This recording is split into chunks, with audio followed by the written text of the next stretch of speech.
Season 3 is bad. It's the point where you finally realize that all the potential the earlier seasons flashed was no more than just that, unrealized potential. And all the problems with the writing weren't blips, they become a constant problem that deflates the tension and drama in every arc.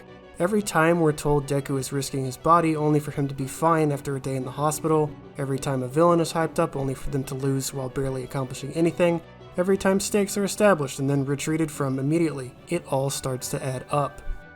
Now, one thing that's important to note is that the decline of the My Hero Academia anime is not entirely due to Horikoshi's writing. A fair amount of blame should be attributed to Studio Bones as well.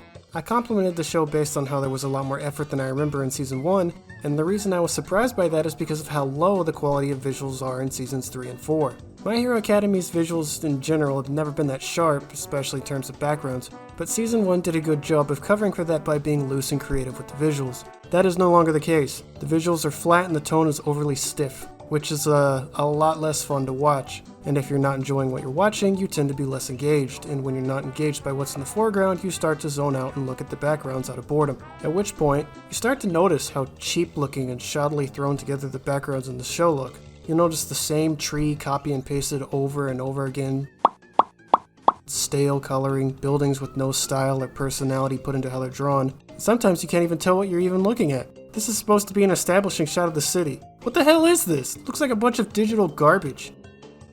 What the hell are those things in the background even supposed to be? The first two arcs of Season 3 are the Forest Training Camp arc and Class Raid arcs, and they're both very bad. So bad that Season 3, and really the whole series, never recovers from it. What you realize while watching these arcs is that all the bad aspects of Horikoshi's writing thus far aren't going to go away. The problem has actually gotten much worse and is deflating any potential drama and tension for new arcs. The Forest Training Camp arc isn't as bad as the Class Raid arc, but it's still bad and starts Season 3 off on a very bad note. Most of why I dislike this arc is the emergence of Horikoshi's writing becoming lazy. The problems that pop up in the Class Raid arc are recurring issues that have spun out of control, but the Forest Training Camp arc started to make me question if he even had a plan for where the story is going at all. Here's a brief summary. Students go on a class trip to train, Deku meets Kota, a kid who lost his parents and hates heroes as a result. Villain's attacked, Pixie Bob is injured, Deku fights this muscly guy and beats him, Bakugo gets kidnapped, arc end. There's a lot of dumb shit all over the place here, but let's start with the villain's reason for the raid. What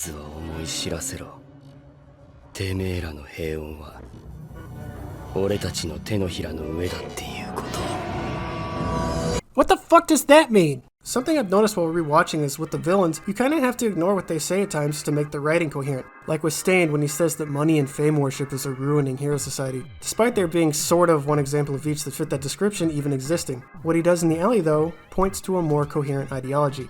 Ida ignored an injured hero because he was too busy trying to get revenge on Stain for his brother. That selfishness and inability to control his emotions is bad and holds Ida back. You gave me an example of something Stain opposes directly and showed me rather than told me. Good job. Then you have this shit. I don't know what the fuck make them see that their peace is resting in our hands means. That's confusing, vague nonsense. Later on, they explain that they want to kidnap Bakugo and try to show him that there are options other than being a hero. So why not just say that to begin with? You want to kidnap students to convert them to your cause. It conveys your motivations better than whatever the hell this shit is. Anyways, most of the villain attack is standard My Hero Academy stuff. Villains attack, have mixed results, students counterattack, blah blah blah. The real garbage starts here, with Pixie Bob getting hurt. This is lazy, last-minute garbage. Last-minute characterization is something I really don't care much for, and My Hero Academy had done well to avoid this sort of lazy writing. But this is pathetic. This is literally just Horikoshi saying, hey, I know you barely got to know this character, but you should feel something because I'm abruptly telling you she's getting married. There's no emotional anything here. I don't know how important marriage is to her. I don't know who she's getting married to. I don't know anything about this woman. If this plotline had been developed ahead of time, aka Horikoshi had scenes where we saw her doting over her fiancé, or just scenes of the two together in general, then maybe there would be grounds to put this line here. Because then, the show would have actually earned it. You can't do it like this. This is lazy. We'll get back to this problem in part 3, as it, like the other parts of Horikoshi's writing, snowballs out of control. And then we get to the big fight from this arc, Deku versus Muscle Guy. I don't care what his name is. His design is bad, he's badly written, his only notable feature is how muscly he is. He's Muscle Guy. Before getting to the fight, we need to talk about Kota. Kota is this little dipshit. His parents are heroes that were killed in the line of duty and now he hates heroes. Which is whatever, generic backstory, depends on what you do with it, it's fine by itself. But what I dislike about this is Deku's reasons for wanting to help him. The show treats Kota as though his opinion about heroes is wrong. something that needs to be corrected. This is an annoying part of the way My Hero Academia is written and is yet another problem that spirals out of control in seasons 3 and 4. On its own, it isn't a big deal, but when you take into consideration the fact that Horikoshi very clearly wants to write villains who represent problems with society like Stain, but at the same time is unwilling to write flawed superheroes or hold accountable UA or his society's heroes, it also seems to treat all criticism of the heroes as wrong, like, which is it? You can't have both, they clash with each other. So obviously, this muscle guy is not a very good villain. Kota's backstory with his parents was already pretty token, but did you really have to make Muscle Guy the same guy that killed his parents? It's like the lamest twist ever. Then you have the fight itself, which is whatever. There's some neat animation here, I guess, but overall I don't really care. The villain is bad, the drama is bad, and there aren't really any stakes with Deku injuring his body because I know after the arc is over, he'll sit in a hospital bed for a bit and be fine. Speaking of, before we get to the episodes after the Forest Training Camp arc, I'd like to highlight one thing Deku says during this fight.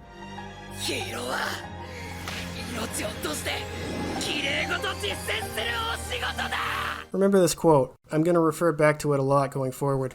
The episodes between the end of the Forest Training Camp arc and the class raid are important in that they highlight the one problem My Hero Academy has proven unable to escape from.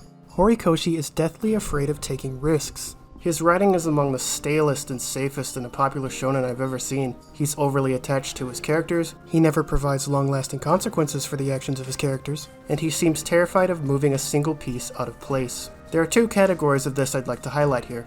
First problem area when it comes to fake stakes is the ongoing storyline with the media's criticism of UA and their failures to protect their students. Or rather, it's just Horikoshi pretending there will be consequences for the students getting into trouble for both UA and the students, but then immediately retreating from it because actual consequences would be hard to write. Anyways, we're going to establish the details of this subplot that are important, and I'll explain why this part of the story is a problem in a bit. In Season 1, the media somehow manages to sneak onto school grounds. This one isn't as notable as the others, but I just wanted to point it out, because in this instance, UA couldn't even keep reporters off their school grounds. Maybe a wall and a sensor isn't a great security system in a world where everyone has superpowers, you think? You think maybe someone might just try to jump over the wall?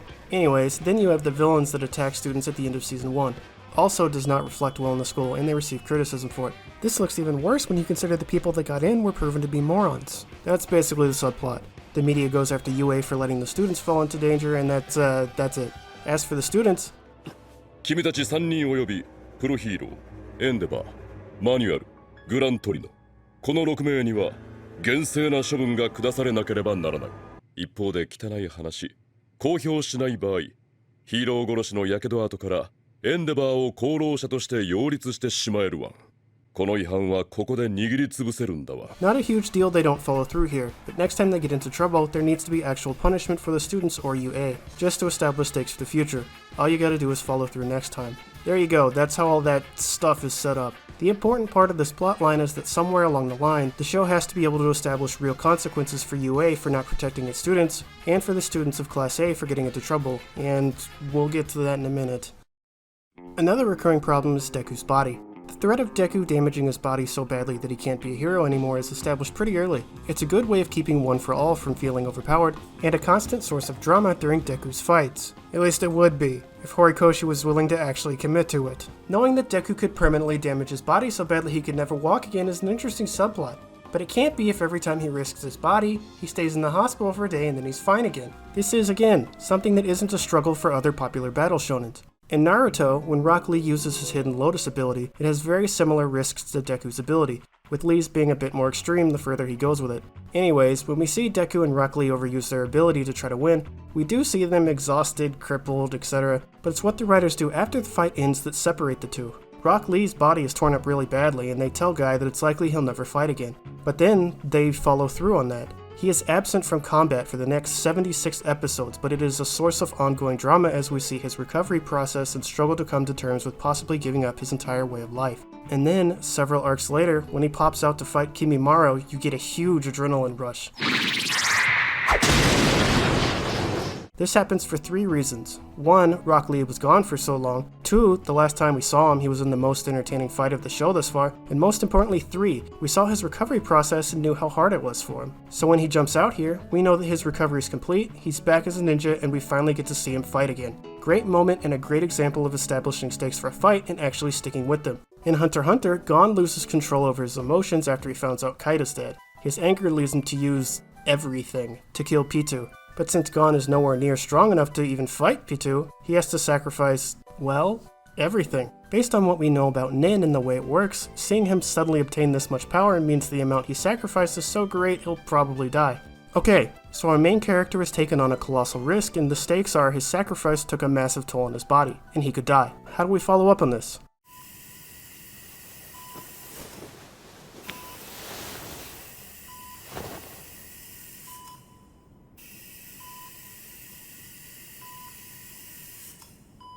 This is what it looks like to create stakes and stick with them. Gon nearly dies, Kiowa has to go through tons of hoops to save him, and while yes, Gon does recover, he is completely absent from the story for the following arcs. No, really, the protagonist is out of the story for several major story arcs. He can't use Nin because of what he did to beat Pitou. Kurapika is the main character during the Prince Succession arc, which is the current arc. Togashi was willing to take that risk to make it clear that when he declares stakes, no matter how great, he will follow through. As a result, when they say something like, "we could die," I believe it regardless of who it's referring to. And yet with Deku, we are told time and time again that he is risking his body by being reckless. And every single time he goes to the hospital, the nurse heals him, and he's fine. There are no stakes here. Deku has the strongest plot armor I've ever seen. This isn't even hard to fix either. Here's how you do it. Have the nurse heal him a couple times, then have the villains kill her, cutting Deku off from having an insta-heal every time he's reckless with his body. He will then be forced to actually deal with the damage he's doing to his body, and for the first time in the series actually following through with the stakes established. It would also ground Deku, preventing him from just doing whatever he wants with no consequences.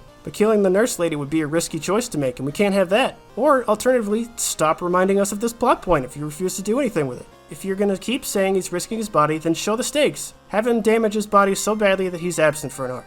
Naruto did it with Rock Lee, Hunter x Hunter did it with Gon. The other guys don't seem to have a problem with it, and if My Hero Academia is as great as everyone says it is, Horikoshi shouldn't either. Now, the reason I brought all of that up now is because the episodes between the Forest Training Camp arc and the Class Raid arc are so fucking stupid, and it's because of the issues with the writing I just talked about. Deku suffers colossal damage to his body. He is up and walking immediately after. The heroes say they're going to keep a closer eye on the students, and literally the fucking night after they say this, they let the students sneak out. You even have this stupid fucking press conference the teachers put on, acknowledging all the criticism UA has rightfully gotten for putting its students in danger. And as they are saying this, no one is watching the injured students at all, so they all sneak out. Remember this? Do you remember this fucking line? This is My Hero Academia summarized in a single fucking line. Say you're gonna do one thing and never follow through. It constantly contradicts the message of its own main theme because of its incompetent and lazy writing. Yes, we're taking the criticism seriously and are making changes as they are letting the students sneak out because no one bothered to keep an eye on them. Deku is threatened with losing his arms, and yet the literal day after the attack, he sneaks out with the other students to go get Bakugo back. Ridiculous! And Ida understandably objects to this stupid-ass plan, but since Horikoshi refuses to take a risk like slowing down for a bit to enforce the stakes he just established, Ida backs down and goes with them. This was the point where I could no longer deny the truth. My Hero Academia is a big piece of shit. Horikoshi is unable to establish any drama or stakes or tension due to his overly safe and lazy writing, and Studio Bones' effort in its production has gone down significantly. It had another chance though. It had one last chance to fix its villain problem. This could have done a lot to ease my growing irritation with the series, but again, it blew it. So, a growing issue I've had with My Hero Academia is the villains. Like yes, they're bad. If we're keeping track of only the ones we've seen so far, Shigaraki is an idiot, and Stain doesn't accomplish much on screen. That's in terms of writing though. Another big problem I have with them is that they never kill anyone.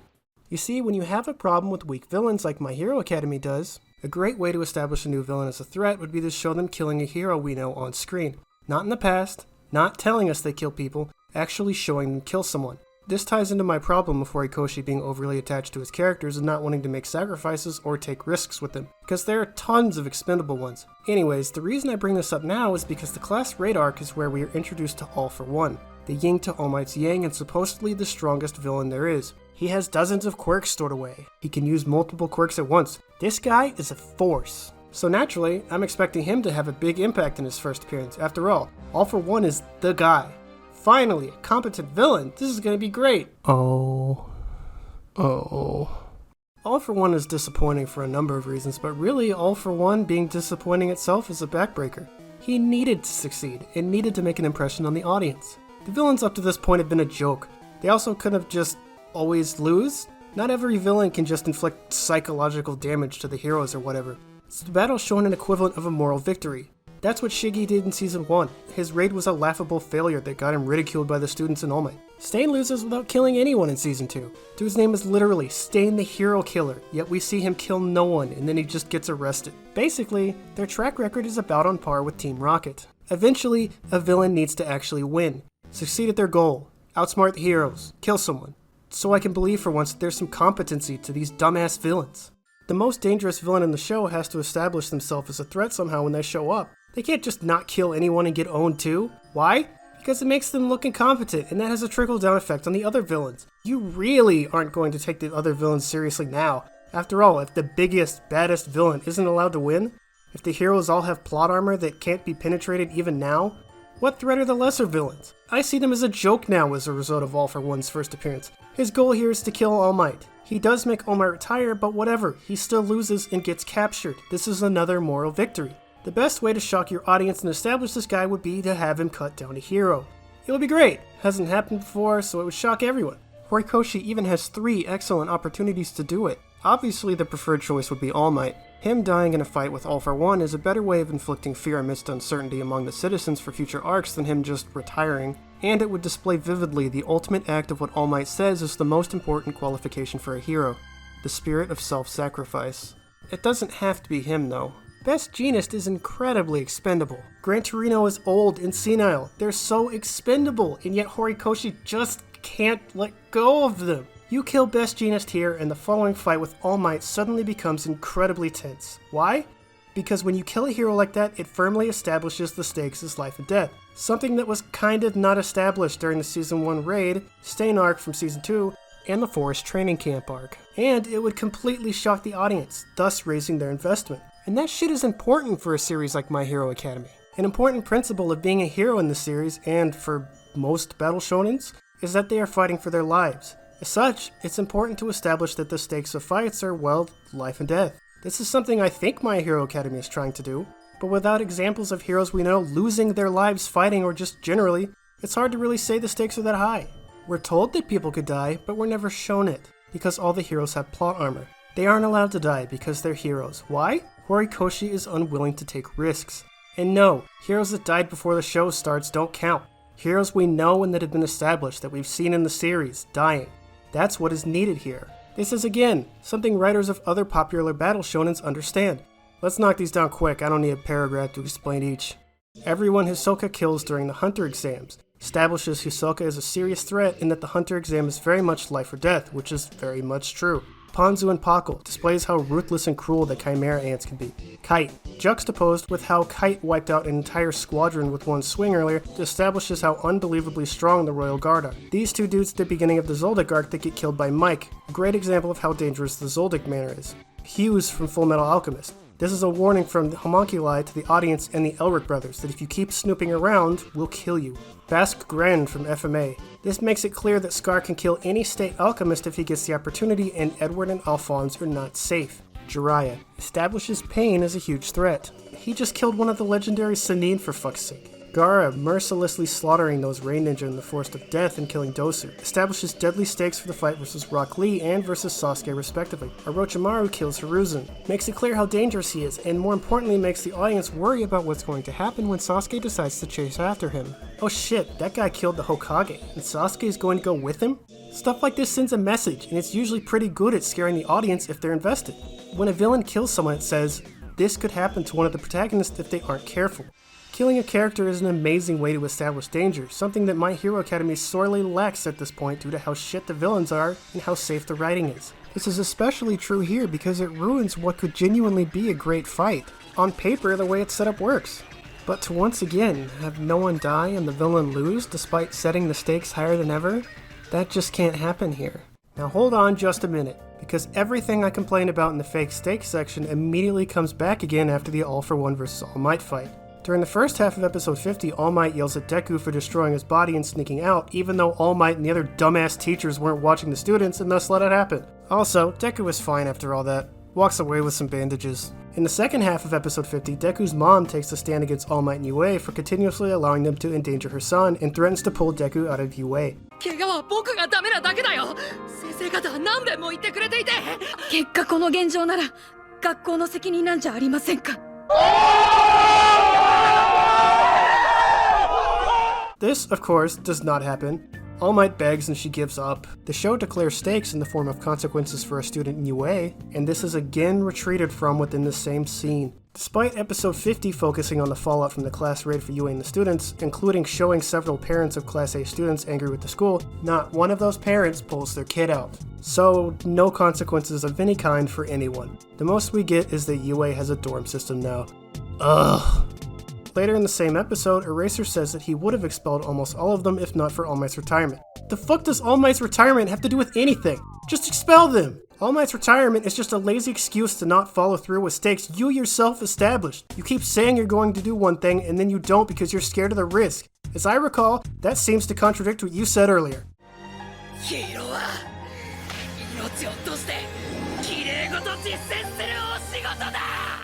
And finally, we have the last full arc from Season 3. Like usual, we start with the stakes. ねえ知ってる？仮免試験って半数が落ちるんだって。君ら全員落ちて。That's actually pretty intense. Sure hope they don't immediately retreat from that after the exam like they always do. Overall, this arc is bleh. I think its main problem is that it feels like it goes on forever, and due to the repetitive plot structure, this just feels like the 10 millionth exam stage. I don't believe you about the stakes. Deku will be fine no matter what they do. None of this matters. I'm not invested anymore. Of course, the visuals don't help matters at all.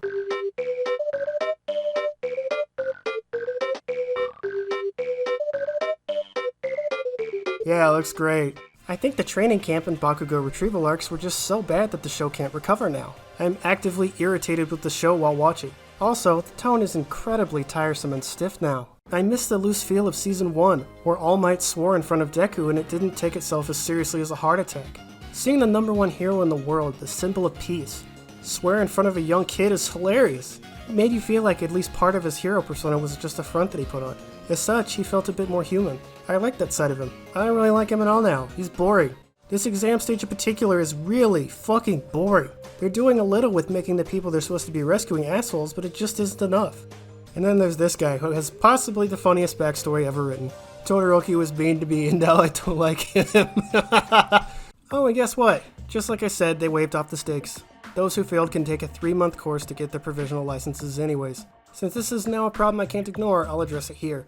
One of the biggest offenders of fake stakes in this series is the exam stages. Horikoshi has a crippling habit of creating stakes for students during exams, only to backtrack as quickly as possible once the arc is over. For example, 8種目トータル成績最下位のものは見込みなしと判断し除籍処分としよう。ちなみに除籍は嘘な。君らの個性を最大限引き出す合理的競技。 Not a big deal that they backed away from it here. Just make sure you follow through next time. That way I can believe there's actual stakes to these exams. それじゃあ演習試験を始めていく。この試験でももちろん赤点はある。林間合宿行きたけりゃみっともねえヘマはするなよ。今回の期末テストだが残念ながら赤点が出た。したがって林間合宿は全員行きます。 This is again retreated from after the arc ends. Now it's a problem. Because twice now you have declared there to be stakes via consequences for failing or performing poorly in an exam, and both times you fail to follow through. There will be more examples later. So why is this bad? Because 1, I don't believe the show when it tells me there will be consequences when someone fails. Because there never are. Be it the students getting into trouble, UA failing to protect its students, or something as simple as a student failing an exam. You always retreat from it afterwards. And because of that, I'm less engaged during exams. After all, there are no stakes because Horikoshi insists on giving plot armor to everyone in Class A. And 2, because it's supposed to be difficult to get through UA, right? They tell us that very early in the show.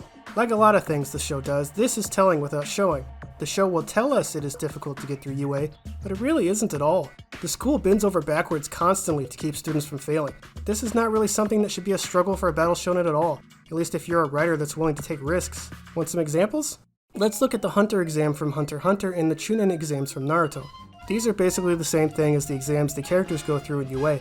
To become a pro hunter / ninja, you have to pass these exams. Naruto and Hunter x Hunter want you to know that these tests are difficult, and making it through is a significant feat. So how do Kishimoto and Togashi support it? By having people fail. A lot of entrants fail in both the Chunin exams and Hunter exams. And not scrubs either. One of the main characters fails the first time in Hunter x Hunter, and most of the entrants that you end up spending the most of the show with end up failing in Naruto. As far as numbers go, most of the characters lose before the finals, including main characters. Kiyua fails in Hunter x Hunter. If you look at insignificant characters, all but 7 failed the Hunter exam. 400 plus examinees failed. In the Chunin exams, hundreds failed as well. There were only 5 Genin remaining when the Konoha Crush interrupts the exams. Why does this matter? Because part of the point of having these exams in the first place is to make it clear how difficult it is to become a shinobi/hunter. People need to fail out so 1, the threat of characters failing is established, 2, to establish stakes, and 3, establish the extreme level of difficulty to accomplish the goal, for the purpose of making the task seem daunting, which will be a constant source of drama, and to make those that have accomplished it, in this case the pro heroes, worthy of respect for having reached it. Hunter x Hunter and Naruto wanted their exam stages to seem difficult and intense, so they supported it by being willing to have characters fail. It's really that simple. Kishimoto and Togashi as writers are willing to take those risks to make their manga better. Horikoshi is not. Another example of fake exam stakes that annoys me is how they keep telling us that if Class A trips up, students from Class B could replace them. This is another good source of drama and adds even more stakes for the Class A students, but like all the other stakes, the show never follows through with it. I really wish they would too, because there are some weak characters in Class A I really wish would just get cut. Like this guy, and especially this guy. His power is tape. He's boring, his power is boring. Get rid of him. I would love for Horikoshi to take a risk and move one of these boring dorks out for someone like Shinzo, but Horikoshi is again too afraid to move even a single character out of place for some reason. So once again, you say this one thing will happen and then retreat from it afterwards. You never follow through with what you say you're gonna do, which again contradicts this.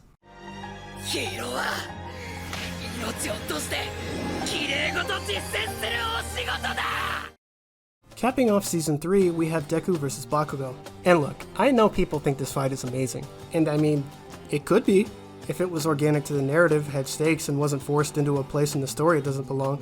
The problem I have with this fight is it doesn't represent a moment where past and/or current differences and philosophies collide naturally due to the narrative. The show is pausing its story to have this fight. Deku vs. Bakugo is very clearly My Hero Academy's version of Naruto vs. Sasuke. But with Naruto vs. Sasuke, it was very much the right time for that fight, and there were real stakes.